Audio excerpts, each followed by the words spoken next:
Hello guys! Hello Libra! Welcome dito sa aking channel, Kapalaran 888 Libra. Welcome Libra! Alamin natin kung anong messages, vibration, gabay energy.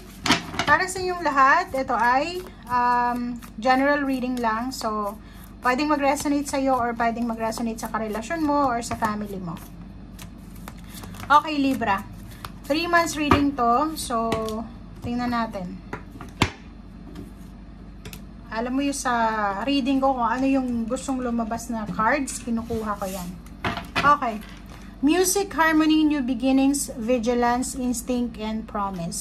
Yung reading na to, kita ko pa lang, pareho siya sa Aquarius. Okay? Panoorin mo yung Aquarius or even the Gemini.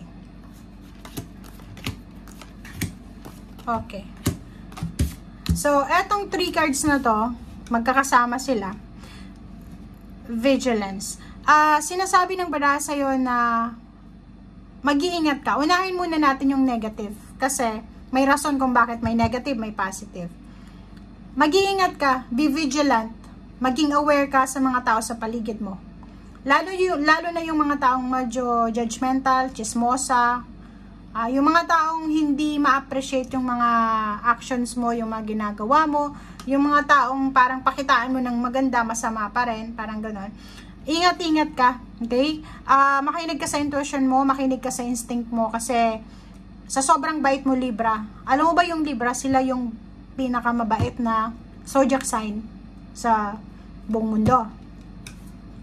Sila yung appreciative. Gawan mo ng masama yung Libra, gawan mo ng mabuti, mabuti ka pa rin, parang gano'n. So, eto, mag-iingat ka kasi sa sobrang bait mo, akala mo lahat ng tao katulad mo mabait. Yung Libra, ang problema ng Libra is hindi nila alam, hindi nila ma-distinguish kung sino yung masamang tao at mabuting tao. Kaya sila naaabuso. Dito, sinasabi, gamitin mo yung instinct mo, gamitin mo yung intuition mo kasi, or mag-iingat ka, kasi maraming mga tao sa paligid mo na pwede kang samantalahan or samantalahin yung kabutihan mo. And pwedeng lokohin ka, scam ka, paniwalain ka. Alam mo yung ganon, harap-harapan kang niloloko, pero hinahayaan mo lang kasi mabuti kang tao. Parang ganon. And hindi ka nga marunong, hindi mo makilatis kung sino yung masamang tao at mabuti. Kasi akala mo mabuti lahat. Kasi yun ka, mabuti ka. Diba? So, next naman na Libra, music, harmony, promise. Bakit ganon? Bakit may mga tao na magtatanong ka, bakit may mga taong nagagalit sa akin? Bakit may mga taong naiinis sa akin? Wala naman akong ginagawang masama. Eto yun. Bakit? Kasi nakikita ng mga tao na kahit may problema ka, Libra, kahit na nasa down ka na diba? Like may circle of wheel of fortune. Yung mga taong ito, na mga masasama yung ugali, mga taong gumagawa sa'yo ng masama, nasa taas na sila It's either financial, mayaman sila, emotional, maganda yung relationship nila, pero hindi sila masaya sa tagumpay mo or hindi sila masaya sa existence mo, di ba? Nakikita mo na wala kang ginagawang masama pero ginagawan ka nila ng masama. Alam mo kung bakit? Kasi kahit nakikita nilang nasa taas sila, nasa baba ka, masaya ka pa rin kasi contented ka. 'Di ba yun? Yung contentment mo kasi, yun yung wala sila. Parang gano'n. So, sinasabi ng baraha sa'yo dito, dahil sa pagiging mabuti mong tao, peaceful ka, wala kang masamang tinapay, doon sila nagagalit sa'yo. Which is, hindi mo naman kasalanan yun. Okay? Relationship, nakikita natin, maayos yung intimate relationship mo. May mga bagong relationship na pwedeng pumasok sa buhay mo. If single ka, looking for a relationship, pwedeng sa 3 months na to, makatanggap ka ng proposal or love proposal or kano pa man. May mga okasyon, may mga, syempre, Christmas, may mga birthday celebration from October hanggang December. Since it's your birthday then, diba? May birthday celebration, may okasyon. So, nakikita natin dito na maraming okasyon na posibleng isa-celebrate ka. May new beginnings, parang nakikita ko sa'yo dito na may magsisimula sa buhay mo na matagal mong minamanifest, pinagpipray, ganyan, ganito. It's either relationship, it's either money, business, or pwedeng, ano lang to, mga problema sa buhay, simpleng family problems na posibleng masettle siya. Okay? Okay, Libra.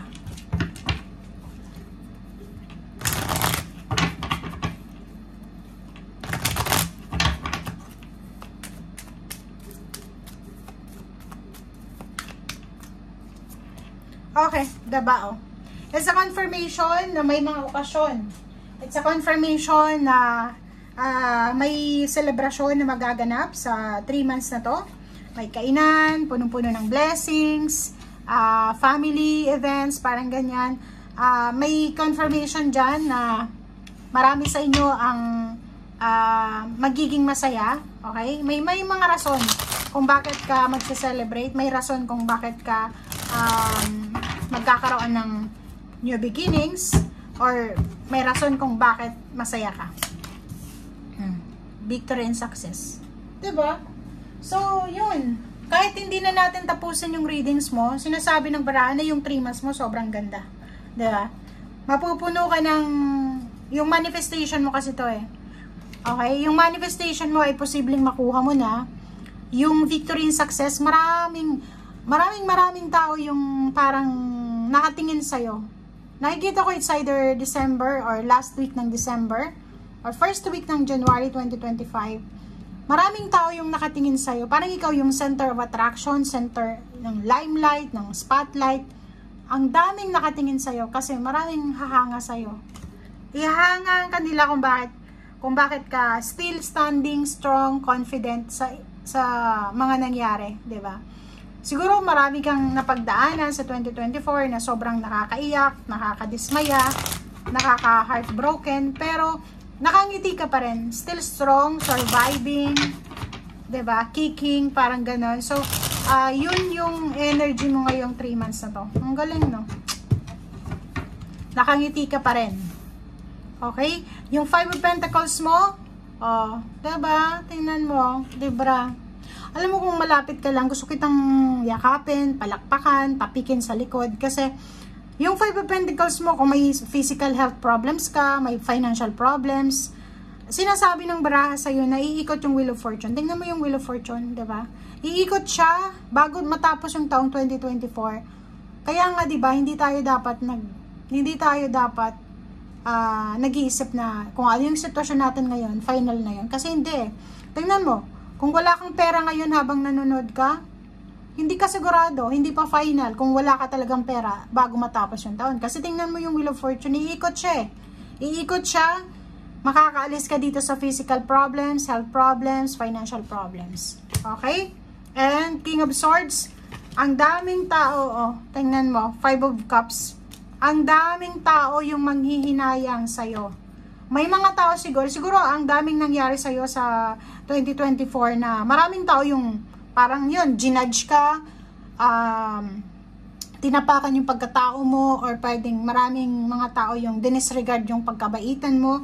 And ngayon, ibabalik ng karma sa kanila yung ginawa nila sa'yo. 5 of Cups, Libra, sinasabi na maraming tao yung manghihinayang sa'yo. And King of Swords, kung dati walang focus sa'yo, walang nakatingin sa'yo, ngayon, nakatingin na sila eh. Kailangan ka na nila. Diba? Parang sinasabi sir dito na, kailangan kong maging kaibigan si Libra. Kailangan kong ganito, ganyan. So, parang good karma ito. Diba? Lahat ng mga pain and heartaches na nangyari sa 2024, bigla itong aalisin. Parang alam mo yung, yung waves, diba? Parang ganun. Mawawala to. Kasi yung Wheel of Fortune papabor sa'yo. Yun yung focus ngayon eh. Ikaw naman yung nasa taas. Ikaw naman yung focus. Okay, thank you guys and see you again. Bye!